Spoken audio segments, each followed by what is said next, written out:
Hey there friends, welcome to another video from the garage, or actually the basement today because it's a cold, snowy day in Colorado. Today we're working on my framed Minnesota fat tire bike. We have a leak in the front tire. It's a slow leak, but it's worth changing so I don't have to continually pump this up before each ride. So I'm going to show you how to perform a inner tube switch on this specific wheel and this specific bike. It's going to work very similar for most bikes actually. So let's get into it.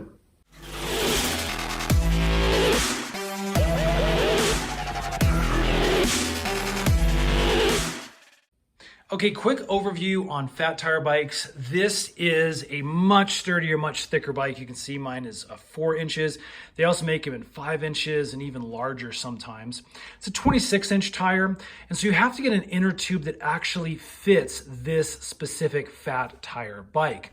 So when you go to purchase, you're going to be looking on Amazon. I'll put some links in the description box below if you want to purchase there. You're going to be looking for, again, your wheel size. Normally it's going to be a 26-inch tire, and then really pay attention to the diameter. Make sure you get an inner tube that will fit. Now, one of the other things to note about fat tire bikes, they are tubeless ready, or most of them are, I should say. You do need to check your tire and your specific rim, but I could actually set up this bike as a tubeless. I just haven't done that yet because it does take a lot of rim tape on the inside of the rim here, as well as a lot of sealant to make sure these things are nice and tight. Normally I have zero problems with these fat tire bikes using an inner tube here in Colorado. We recently took a trip to Austin, Texas, and so we got all sorts of little thorns and things from the trail systems down there in these tires, and it just made for a slow leak. So let's go ahead and change this using an inner tube. Okay, if you have a bike stand, you can put this up in the bike stand, which makes getting the wheel off easy.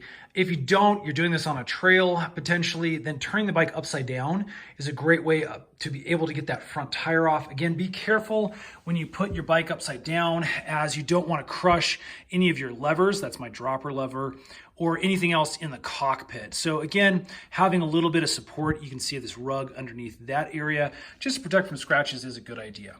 Okay, now that we have this upside down, or again, if you have it in your bike stand, we just need to take off the front tire here. And I can do that using this little quick release. Now this is a Bluto front fork, and so my quick release is enabled on this. I'm just going to pop this open. You may have a different system. You may have a through axle that's actually threaded on both ends. In that case, you might need a hexagon wrench to pull it out. You may have a bolt-on frame depending on the style of fork that you have on your fat tire bike. Again, for this Bluto, what I'm going to do is there's a little notch underneath here, and basically that just has to slot down into that notch, you can see. And then what I can do is just hit it counterclockwise, and that actually loosens everything up.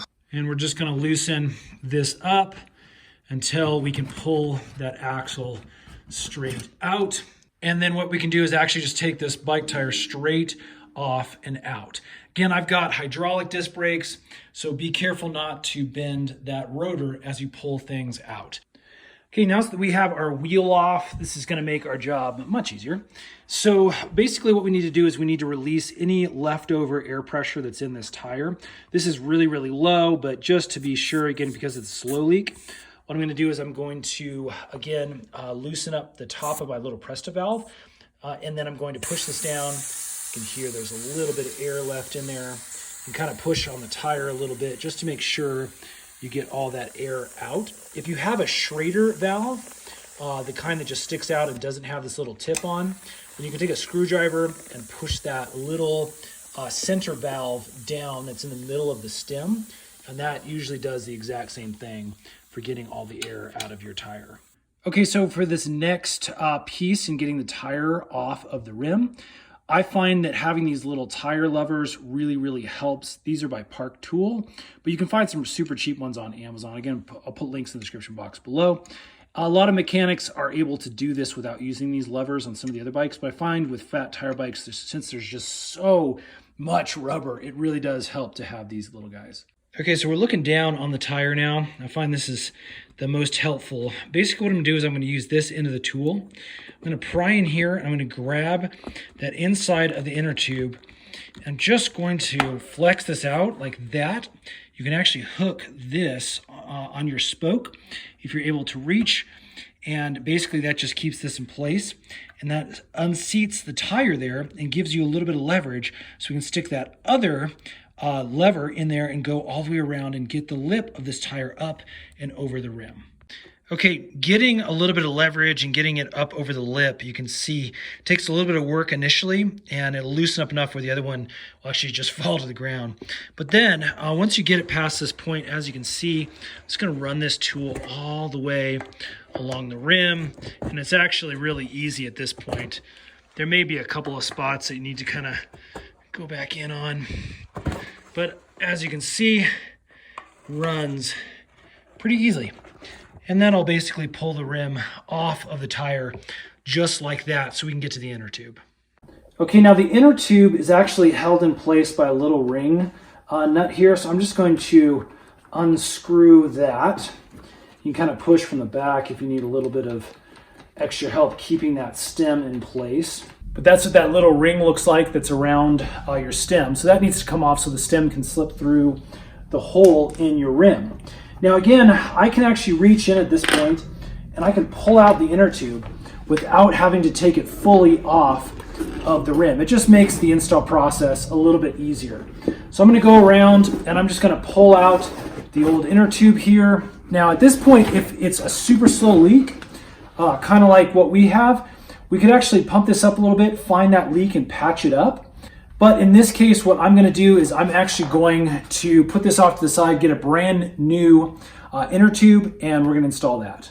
Okay, so we have our new inner tube. You can see it comes nice and flat like this. This has a Presta valve on it. So just like the other one, I'm going to unscrew the cap so you can see. It's also got that little lock ring that's right there. So you can order these off of Amazon. They're actually pretty cheap. I think like $4 or $5 a piece. I'll put a link in the description box below if you'd like to grab one of those. But this really does help if we have this with a little bit of air inside before we put it in the tire, and that'll just help it seat a little bit easier. So what I'm going to do is I'm going to open up this Presta valve. Again, use any bike pump that is Presta equipped if you're using that. Or what I'm going to use is this handheld Ryobi inflator. Really love this tool. Again, I'll put a link in the description box below. Helps with, because it has a digital gauge and it gives us a good indication of how much air is in here. Only problem with using this is I have to have a Schrader adapter for my Presta valve. Again, all this is not needed if you have a regular pump. I'm going to make sure the Presta valve is open, put the Schrader adapter on there, and then I'm going to stick this directly on. And let's go ahead and pump this up just a little bit. Okay, now don't pump up this inner tubes too much. We just want it to have a decent little shape to it so that this can get inside our tire okay.